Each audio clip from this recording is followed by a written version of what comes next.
उत्तर प्रदेश की मुलतान मंडलायुक्त अंजनी कुमार सिंह की अध्यक्षता में आयुक्त सभागार में विकास कार्यों, राजस्व कार्यों एवं कानून व्यवस्था की मंडलीय समीक्षा बैठक आयोजित हुई। समीक्षा बैठक में सीडीओ रामपुर के बिना पूर्व अनुमति के गैर हाजिर रहने पर मंडलायुक्त ने नाराजगी व्यक्त करते हुए स्पष्टीकरण नोटिस जारी करने के निर्देश दिए।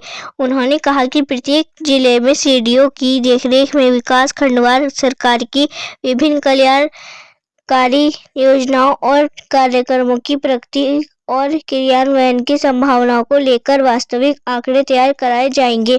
उन्होंने आंकड़े तैयार करने के लिए 1 माह का समय निर्धारित किया है। वैक्सीनेशन की स्थिति की समीक्षा के दौरान मंडलायुक्त ने प्रत्येक जिले के मुख्य चिकित्सा अधिकारी से वैक्सीन की उपलब्धता के बारे में जानकारी प्राप्त की। उन्होंने कहा कि बच्चों को गंभीर बीमारियों से सुरक्षा प्रदान करने के लिए ये जरूरी है कि उन्हें वैक्सीन से आच्छादित किया जाए और इसके लिए बच्चों को हर जरूरी वैक्सीन लगनी चाहिए। उन्होंने कहा कि वैक्सीन के संबंध में विशेष अभियान चलेगा। उन्होंने जनपद बिजनौर में वैक्सीनेशन और संस्थागत प्रसव के लिए उठाए गए कदम की सराहना करते हुए कहा कि मंडल के अन्य जनपद भी सरकारी अस्पताल, पंजीकृत अस्पताल एवं गैर पंजीकृत अस्पताल में जन्म लेने वाले बच्चों को डाटा तैयार कराएं। इससे 100% नवजात बच्चों को वैक्सीनेशन से आच्छादित किया जा सकेगा। साथ ही अवैध रूप से संचालित अस्पतालों पर भी कार्रवाई करने में मदद मिलेगी। टीबी रोगियों को चिन्हित करने और उनका उपचार करने के संबंध में चलाए जा रहे अभियान की समीक्षा के दौरान मंडलायुक्त ने स्पष्ट तौर पर निर्देश दिए कि हॉट स्पॉट चिन्हित हो तथा आसपास के लोगों की सघन जांच होनी चाहिए। जांच में चिन्हित टीबी संक्रमित रोगियों का निर्धारित प्रोटोकॉल के अनुरूप गंभीरतापूर्वक उपचार होना चाहिए। सरकार की प्रत्येक योजना और कार्यक्रम का लाभ हर पात्र एवं जरूरतमंद व्यक्ति को अनिवार्य रूप से मिले, इसकी मॉनिटरिंग के लिए उन्होंने गांवों को इकाई मानकर योजनाओं को प्रभावी बनाने पर जोर दिया है। उन्होंने विद्युत विभाग के अधिकारियों को निर्देश दिए कि मंडल के सभी जिलों में स्थित मंदिर, मस्जिद, गुरुद्वारे और चर्चों में विद्युत मीटर लगे होने और संचालित होने के संबंध में चेकिंग अभियान चलाएं। उन्होंने कहा कि चेकिंग अभियान के दौरान अधिकारी ये भी चेकिंग कराएंगे कि इन धार्मिक स्थलों के मीटरों से अन्य विभिन्न कार्यों के लिए विद्युत की खपत तो नहीं की जा रही है। पुराने जर्जर पोल स्थापित होने की शिकायतों पर मंडलायुक्त ने नाराजगी जाहिर करते हुए कहा कि विद्युत विभाग के अधिकारी ये सुनिश्चित करें कि जर्जर पोल प्रत्येक दिशा में यथाशीघ्र हटा लिए जाएं।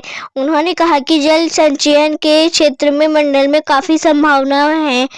उन्होंने सिंचाई विभाग के अधिकारियों से नहरों की सिल्ट सफाई की स्थिति के बारे में जानकारी प्राप्त की। साथ ही रजवाहे और गुलों की वास्तविक स्थिति के बारे में भी विस्तृत रिपोर्ट प्रेषित करने के लिए निर्देशित किया। प्रतिबंधित दवाइयों की बिक्री पर सख्ती से रोक लगाने के लिए उन्होंने औषधि प्रशासन के अधिकारियों को निर्देश दिए हैं। उन्होंने कहा कि अधिकारी अभियान चलाएं और ऐसे लोगों के विरुद्ध जीरो टॉलरेंस के साथ कार्रवाई करें जो अवैध एवं प्रतिबंधित दवाइयों को बढ़ावा दे रहे हैं। मंडल के विभिन्न ग्राम पंचायतों में बनाए गए अंत्योष्टि स्थलों के निर्माण कार्यों के दौरान निर्धारित मानकों के अनुपालन होने की स्थिति के बारे में भी उन्होंने सत्यापन कराने के लिए निर्देशित किया।